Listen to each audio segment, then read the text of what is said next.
So finally, we're getting into the most fun part where we'll learn directly how to target different levels of thoughts that are in CBT, which is really the core central process in CBT. So you've learned about three different levels of thoughts that are targeted in CBT, which is automatic thoughts, intermediate beliefs, and core beliefs, right? So in the beginning phase of therapy, we learned that you're gonna mostly likely stay in addressing automatic thoughts. So we're actually getting into the part where we're gonna learn how to address automatic thoughts. And first of all, you will need to how to identify and elicit automatic thoughts before you actually do anything about that, right? So in today's session, you're gonna learn different techniques that you can use to help your clients to identify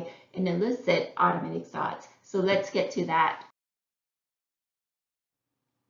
To help your clients to identify their automatic thoughts, it's important that you first help them to be able to distinguish how their thoughts and feelings are different. Even adult clients sometimes have difficulty differentiating those two. The reason why this is important for therapists is because we never directly target clients' feelings. We don't want to change the how your clients feel by just directly targeting the emotions. So we're actually going around. We're not looking at their feelings, but we're actually focusing on their thoughts because we believe that by changing how people think about things, we can indirectly change the way people feel about things. So in your textbook, there's a paragraph that says it's important to acknowledge and empathize with how patients feel and refrain from challenging or disputing their emotions that cannot really get you anywhere. Instead, you will try to evaluate the thoughts and beliefs that underlie patients' distress to reduce their dysphoria. So it's really important that you don't try to evaluate their emotions. Emotions is just emotions. Your clients have right to feel a certain way. They have a right to own their feelings. So if you try to directly target the way clients feel about certain things, it's very likely that your clients are gonna feel that they're invalidated. So you always validate the way clients feel about certain things, and then you can actually develop empathy by understanding how your clients think about situation. Remember what Dr. Judy Speck said, that if you understand how people think about things, you most definitely can understand why people feel a certain way. So you can validate your clients' emotions by saying that, well, no wonder you feel this way because this is what you're thinking. So we're not directly challenging the feelings, but we're challenging the thoughts. So your clients will need to know how they can identify their emotions so that they can differentiate their automatic thoughts from their emotions. Also, you can help your clients to distinguish among different emotions because sometimes people do not know specifically what feelings that they're having in the moment, but their feelings can be associated with very different kind of thoughts. So in one situation, your clients may be actually feeling sad, but your clients actually interpreted it as if this he or she is feeling angry. So there are different thoughts that are associated feeling angry versus feeling sad. So for us to identify the right kind of automatic thoughts that you want to target in your session, first of all, your clients need to be able to say specifically what's the kind of feeling that they are having in the moment. So one way that you could do this is to help your clients to increase their feelings vocabulary by practicing to label emotions that they're having in the moment, and also by rating the intensity of emotions. To increase your client's feelings vocabulary, you can use some of the tools and methods that we mentioned as part of the mood check in CBT. So you can use feelings charts, feelings thermometers to help your client to better identify and label their feelings and rate the intensity of their emotions. I've also used a feelings wheel for adult clients. These are often more sophisticated, has a lot more difficult words. And sometimes when your clients have hard time articulating what's the feeling that they're having, the reason I like this feelings wheel is that they have this broader category. There's angry category, there's proud category, joyful, intrigued, trusting. And when your clients cannot really pinpoint their feelings, you can ask, like, what do you think that feeling, whatever feeling you're having, might fall under? Which category? Do you think it's close to more of the category of being afraid, or being sad, or loving? And then once your clients can identify that bigger category, then you can point to some of the smaller, each item within that category, to better articulate how your clients are feeling. There's a lot of different activities that you could do to help your clients better identify their emotions. I've used like board games like Candyland or Shooting Ladders, so your clients can, especially when working with kids, when they land on a certain spot, they can act out feelings of being angry.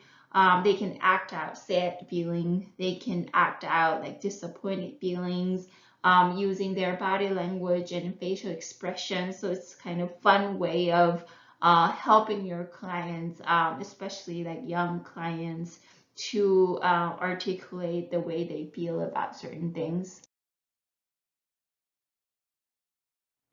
You can also use the cognitive model to help your clients differentiate thoughts from actions, from their feelings. And then there are some workbooks that you can use, which I uploaded to Canvas.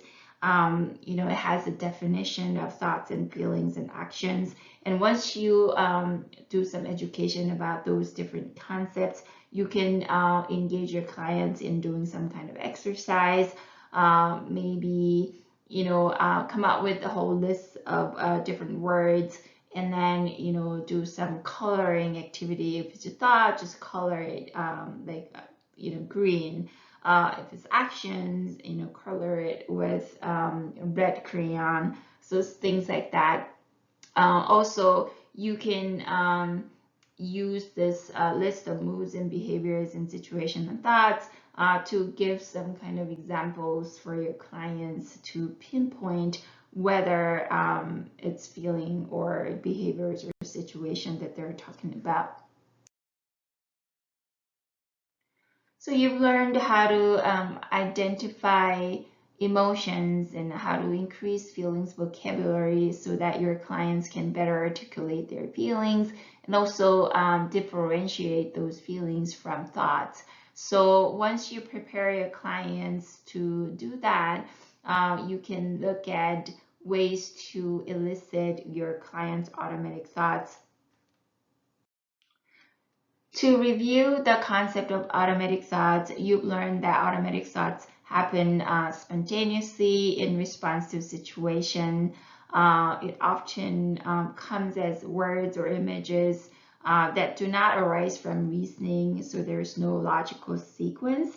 But these are very hard to turn off and then your clients may have hard time articulating. So basic kind of generic questions that you would ask to first to elicit their automatic thoughts is what was going through your mind. And then there's a lot more questions that you can ask, which we'll talk about later. There are three types of automatic thoughts that are targeted in CBT. Obviously, there are all kinds of automatic thoughts. Some automatic thoughts are positive and helpful. Some automatic thoughts are not really helpful. So we're not going to target all kinds of automatic thoughts, but there are specifically three types of automatic thoughts that we target. The first type is distorted thoughts. So these are the kind of thoughts that happens on the contrary to the objective evidence. So you're thinking that you are just stupid, but you have won like multiple awards. You're maintaining above average GPA. So there are like objective evidence that tells you that your thoughts are not really valid. So these are like the kind of thoughts that are just completely wrong. So we're going to target those distorted thoughts. Second type that we're going to target in CBT are the kind of thoughts that are accurate. I mean, there's some truth to the kind of thoughts that you're having, but the conclusions drawn from it is distorted. So for example, let's say that this is your automatic thought. I didn't do what I promised to my friend, therefore I'm a bad person. So it is true, maybe you didn't do what you promised to your friend, but that doesn't really mean that you're a bad person. So you can't really generalize. Just out of that specific one incident, you can't really generalize you're a bad person. So these are the second types of automatic thoughts. Third types of automatic thoughts that we target in CBT are the kind of thoughts that are valid. Yeah, maybe your thoughts are actually accurate. Maybe you did fail like multiple times, like repeatedly in the things that you were pursuing. So when you think that you're a failure, well, there is some truth to that, right? But like keep thinking that way. It's not gonna help you out in that situation, right? So there are some kind of thoughts that are valid, but thoughts that are dysfunctional and unhelpful. So these are the kind of thoughts that you're going to target in CBT.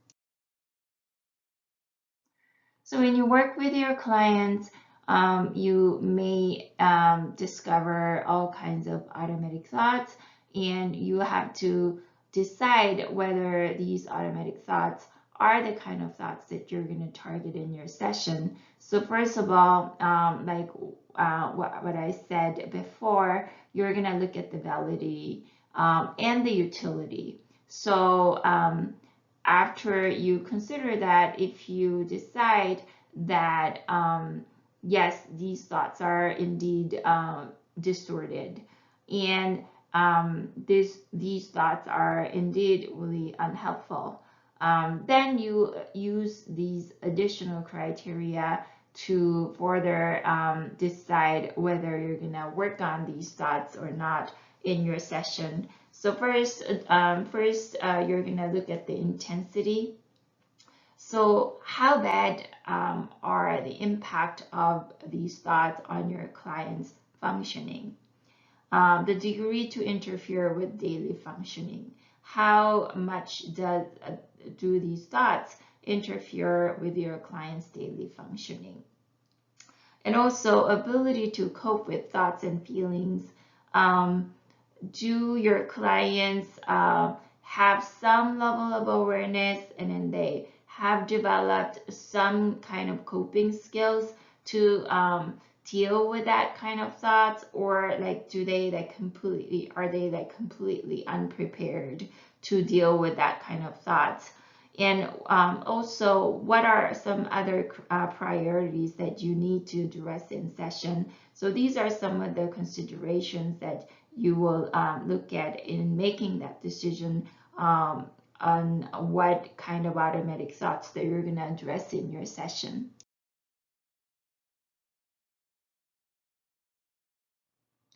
So once you decide that you're going to work on certain kind of automatic thoughts, you're going to use a lot of different technique to elicit those automatic thoughts and identify those automatic thoughts. And you eventually you want to help your clients to be able to identify those automatic thoughts so that they could do something about it.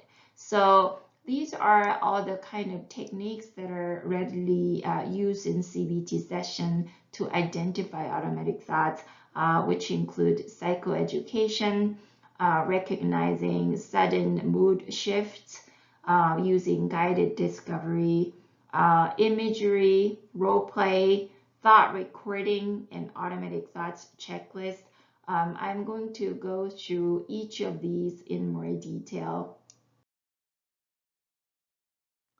The most basic technique that you're going to use to help your clients identify their automatic thoughts is psychoeducation. Of course, your clients will have to know what those are, right? They need to understand what automatic thoughts are. So, if you remember the cognitive model that you learned, that will be a good way of introducing your clients to the concept of automatic thoughts using that triangle, that diagram, and filling out the situation, automatic thoughts, and your the reactions box together, and engaging your clients doing that sort of exercise would be a good way for you to teach your clients about the concept of automatic thoughts and continue reinforcing your clients' understanding of automatic thoughts. The second technique that you can use to help your clients identify automatic thoughts is to recognize sudden mood shifts that happened real time in session when you are interacting with your client. Some people call it as hot thoughts or hot cognitions. So the rationale is that mood shift takes place associated with cognitions that are emotionally charged, immediate, and of high personal relevance. So your clients are more likely to better remember specific parts of an incident that are emotionally charged or has some personal importance. And therefore, you want to regard any display of emotion as a sign that significant automatic thoughts have just occurred. So whenever you recognize some change in posture or some change in facial expression, you want to catch that and you want to ask your clients, I just noticed when you were talking about this particular incident, I just noticed that your facial expression dropped suddenly. And I'm wondering what that is about. What were you thinking when you were describing that incident to me? What do you think are the kind of thoughts that were going through in your mind? What kind of image came to you when you were describing that incident to me? So that's one way that you can catch those hot thoughts in session in real time with your client.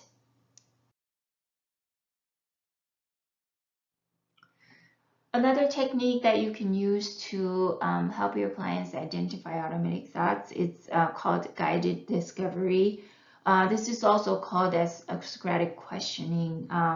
This is a process that a therapist uses to help their clients reflect on the way that they process information. So what was going through your mind that generate questions that you learned that often used to elicit clients' automatic thoughts? It's an example of Socratic questioning. So asking these series of Socratic questioning to help your clients come to their own conclusion or awareness or realization around certain issues, that process is called guided discovery. So Socratic questioning is not just used in the CBT, but it's used across a lot of different therapeutic interventions.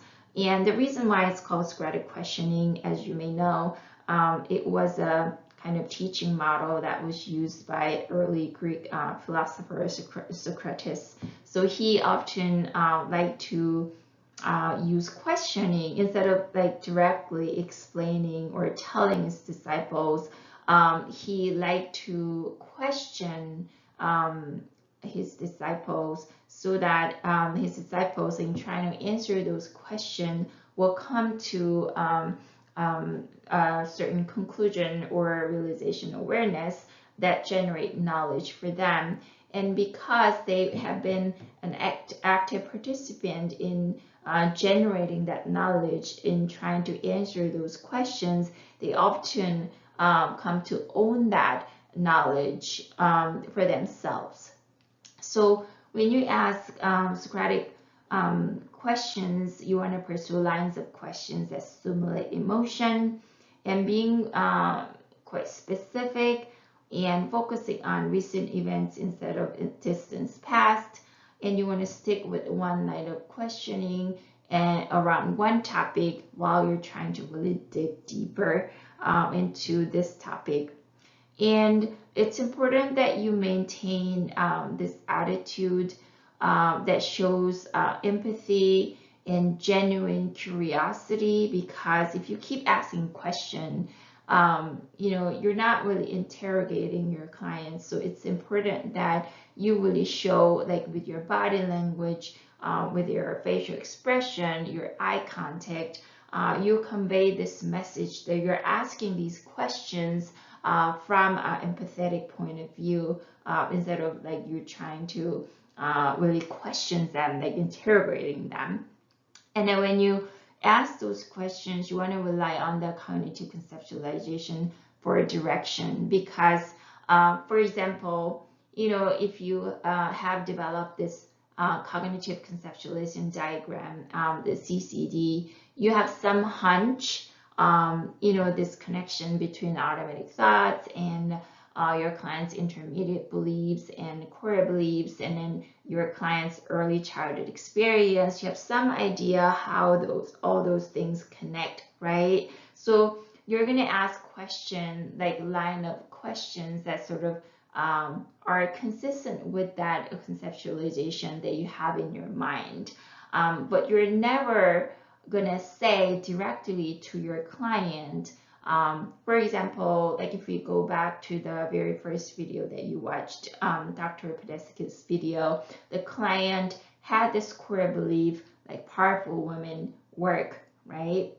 And then, Dr. Podesky was kind of like drawing this line of questioning that maybe, this client continuously taking on responsibilities and additional work that's kind of beyond what she can manage, and not really happy about, keep making those decisions. So she had a hunch how, this core belief might be activated whenever she makes those decisions. But she actually never directly told her, oh, I think, having that core beliefs is not really helpful, or those thoughts are not valid or distorted. She never says that, but she, by asking series of questions, your client would actually come to that awareness. Oh, so I guess that thought is actually not really doing good for me.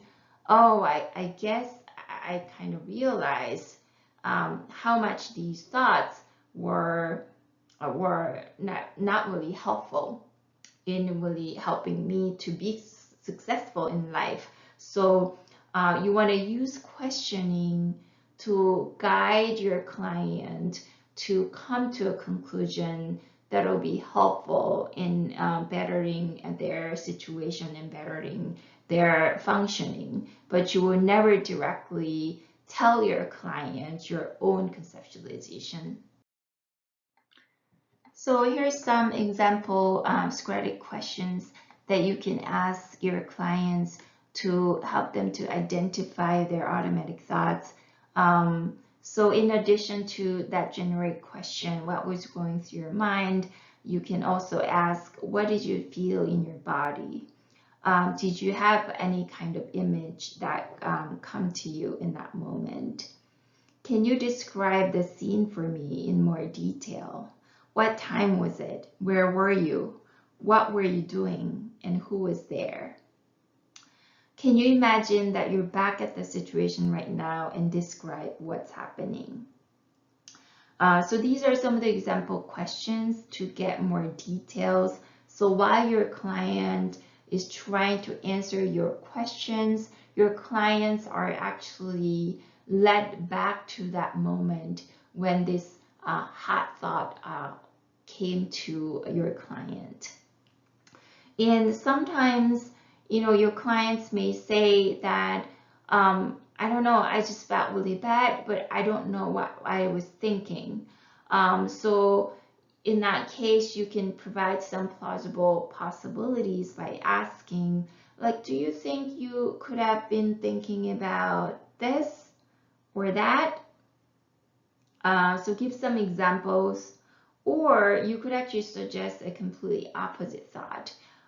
Let's say that your client was feeling really, I don't know, feeling angry, and your client was describing the situation and then just keep telling you like how angry the client was. And when you ask the client, what was the kind of thoughts that you were having in that moment, and your clients can't really say, then you can suggest like a completely opposite thought. Do you think you were thinking, oh, this is great, or wow, this is just what I needed? Then your client will know that that's really different from the kind of thoughts that your clients were having in that moment.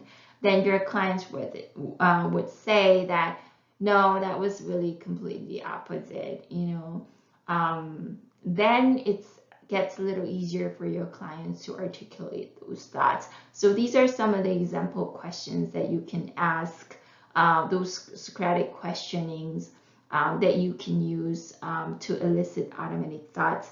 But like I said previously, Socratic questioning, it's a technique that's used throughout the entire therapy.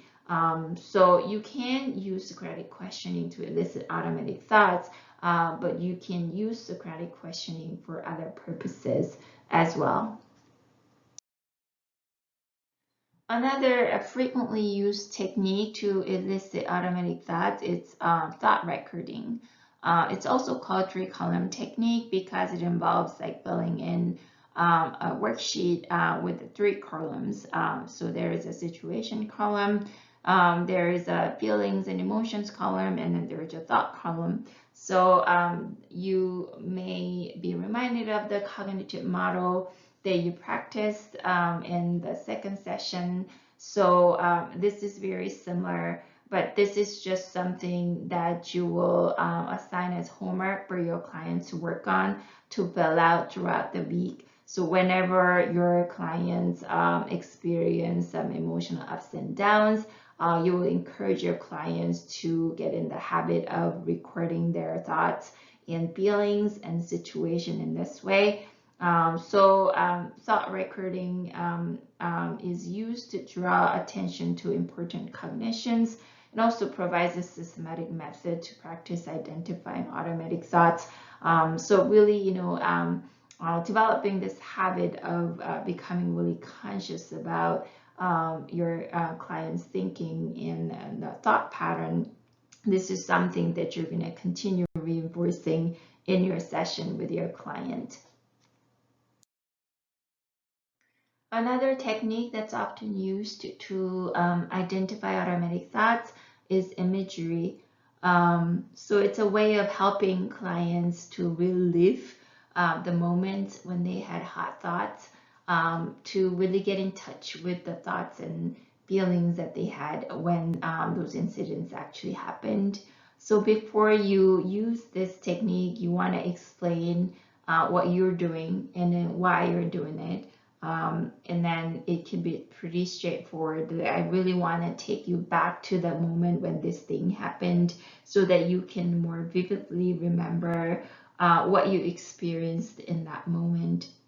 And then you want to kind of make it fun, use supportive, encouraging vocal tone so that, clients who's not really used to this kind of exercise could still feel kind of safe to experiment with this. So you may want to introduce this, after you have developed some level of therapeutic relationship with your client. And then you make suggestions that your client try to remember while she's getting into this imagery mode, what your client was thinking in advance of the incident. So there's a lot of questions you can ask to make the imagery really vivid. So what led up to the event? What was going on in your mind as you approached this situation? How did you feel before the interaction began? So asking all this details will help your clients really get in that mode to really relive that moment. And also using stimulating questions that can intensify the image and helping the client to go deeper to remember the automatic thoughts in that moment. Again, going back to that Socratic questioning, you can ask a lot of detailed, specific, and guiding questions so that your clients can really remember those thoughts that they were having in that moment. Another technique that you can use to take your clients back to that moment, to really relieve that moment when your clients were having hot thoughts, is role play. I mean, you know what role play is, and then the rationale. It's very similar to doing imagery, but there are some considerations that you would need to do before engaging with clients in doing role play exercise. First of all, you want to think about how doing role play when you are playing a role of some important figures in your client's life, how that would affect your therapeutic relationship with your client. So let's say that your client grew up in an abusive family. Maybe the mother was never supportive, very critical. And if you play a role of a mother, although you might have a good intention, to help your clients to identify some automatic thoughts or beliefs that are unhelpful, this kind of role play would actually trigger some memories. So you may actually have to consider whether you have a strong enough therapeutic relationship with your client. And the other thing that you want to consider is your client's reality testing. Is it strong enough to see that as a role play and then just return to normal? So obviously clients with psychotic symptoms, clients with delusion, might have a hard time after doing the role play to really return to normal. So you want to make sure that this isn't going to create any adverse effects on your client's ability to reality testing. Lastly, another way to elicit your client's automatic thoughts is to use automatic thoughts checklist. So this is actually an abbreviated version from a longer one that's called automatic thoughts questionnaire. So if your clients have a hard time articulating automatic thoughts that they had after you used different strategies that I introduced, these are actually lists of automatic thoughts that a lot of people with depression tend to get into often. So you can have your clients look through the list and then just do a check mark next to the ones that your clients had frequently during the past week. So that's just one way to help your clients to identify some of the thoughts, because it's easier to see some example that are written down and then just doing a check mark. That's kind of easier way for your clients to articulate their thoughts. So let's summarize what we learned today. We've covered a lot of different topics. First of all, you learned how to identify emotions for your clients, how to increase your clients' feelings vocabulary so that they can distinguish their feelings from their thoughts. We also learned about 3 types of automatic thoughts that are targeted in CBT and what to consider in making the decision whether or not to address certain automatic thoughts in your session. And lastly, you learned several techniques that you can use to help your clients identify and elicit automatic thoughts. So in our Zoom class, we'll actually pick some of these techniques and then give you a chance to practice that with your partner. You will also do an assignment of filling out those 3-column worksheets so that you can use it in the role play that you're doing with your partner. So hope you have a great week. We'll see you again next week. Bye.